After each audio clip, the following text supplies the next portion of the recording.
Fala Vascaíno, fala Vascaína, você torcedor do Vasco, espalhados de norte a sul do Brasil, você torcedor do Vasco que nos acompanha, espalhados por todo o mundo, saudações vascaínas a todos vocês.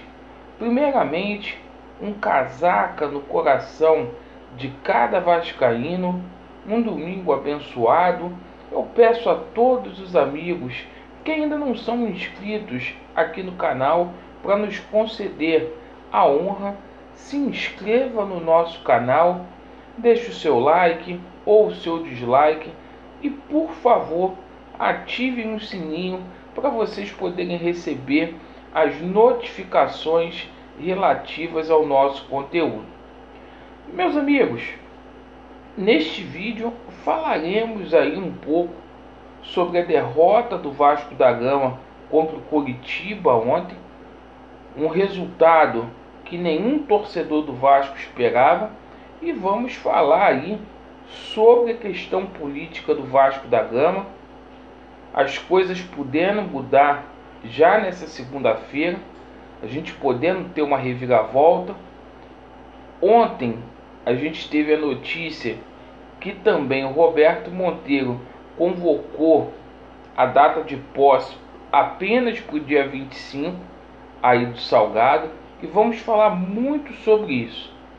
Meus amigos, primeiramente, que derrota foi aquela ontem para o Coritiba? Resultado que nós vascaínos não esperávamos. Vai ser muito difícil, não sei qual é a opinião de vocês, para o Vasco da Gama recuperar esses 3 pontos, os quais foram perdidos para a equipe do Coritiba. O Vasco, que nesse campeonato brasileiro perdeu 6 pontos para a equipe do Coritiba. No primeiro turno perdemos aí por 1-0, aquele pênalti que o Pikachu fez aos 47 minutos, e ontem o Vasco da Gama decepcionou jogando dentro de casa.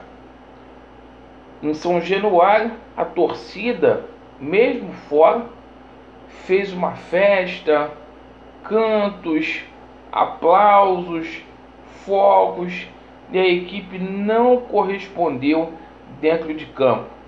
Lamentavelmente, Fernando Miguel, na minha opinião, tomou um gol que um goleiro profissional não pode tomar, chute distante, um chute que, apesar de ter sido bem colocado, foi fraco. Um goleiro não pode tomar os gols que ele tomou. E o Henrique, que tinha sido aí um dos destaques aí nas últimas rodadas, o Henrique deu aquela cotovelada. A gente sabe que o Henrique não é um jogador violento, mas faltou maturidade para o Henrique. O jogador tem que entender que hoje há muitas câmeras, há essa situação do VAR e não pode vacilar, certo? Apesar disso, o Vasco ainda teve chances ainda, 2 aí com o Germancano, que o goleiro do Coritiba fez verdadeiros milagres. Agora não há alternativa, é a gente pensar no jogo de quarta-feira contra a equipe do Red Bull Bragantino, e a gente vai ter que ir a São Paulo para poder resgatar esses 3 pontos. Faltam 9 jogos para poder acabar.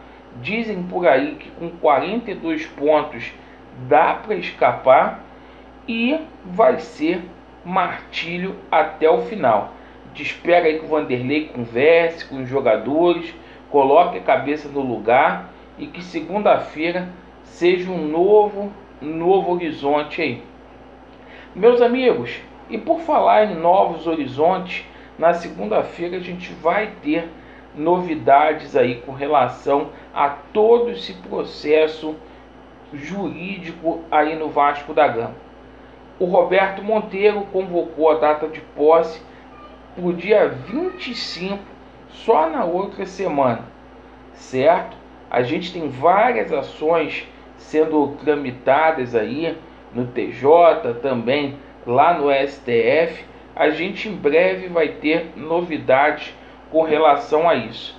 E a gente vê uma pressão muito grande para cima do Salgado. Muitas pessoas da área jurídica dizendo que pode sim haver uma reviravolta, que pode ter aí grandes novidades favoráveis ao Levenciano. E meus amigos, é o único projeto, é a única alternativa que a gente tem. Se não houver uma mudança aí, você tira pelo jogo de ontem, meus amigos. Imaginem os senhores com uma folha aí de 2 milhões mensais, como que vai ser o Vasco da Gama, certo? A gente tem uma semana também decisiva com relação aí a pagamento de salários.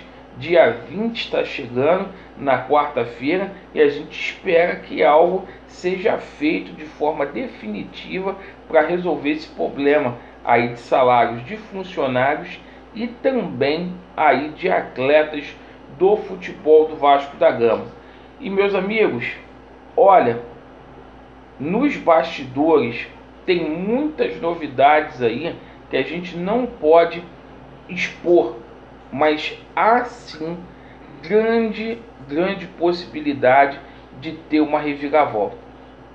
A gente está vendo ataques aí pelo Twitter, vídeos aí editados. A gente tem visto aí a outra parte tremendo, a outra parte muito preocupada com o que pode acontecer essa semana no Vasco da Gama. E a gente só lamenta, porque pode ser ou o fim da linha para o Vasco da Gama, caso o Vasco da Gama pegue aí uma gestão parecida com a gestão do Alexandre Campelo, e a gente conhece muito bem esses camaradas que estão aí com o Salgado, Osório, Duque Estrada, Vitor Roma, ou pode ser o ressurgimento do Clube de Regatas Vasco da Gama, com o projeto Somamos. Então a gente tem que pesar muito na balança, a gente precisa colocar pressão aí nas redes sociais, e eu tenho fé em Deus que essa decisão será revertida, certo? Sem bravata, com responsabilidade, dentro aí dos preceitos jurídicos, a gente pode dizer isso. A gente pode dizer, perfeito? A gente pode dizer que haverá mudanças sim. Aguardem, aguardem. E quem ri por último, ri melhor. Certo? E vamos até o final. Lembrando que tem um recurso para ser julgado ainda. A juíza lá da 7ª Vara Civil está impedida, vai para outro juízo, e aí a gente vai ver o que vai acontecer. Tem a situação lá do STF e a ação do Dr. Carlos, que é a ação que ataca as eleições do dia 14. A verdade vai prevalecer. Vasco neles e estamos juntos. Valeu!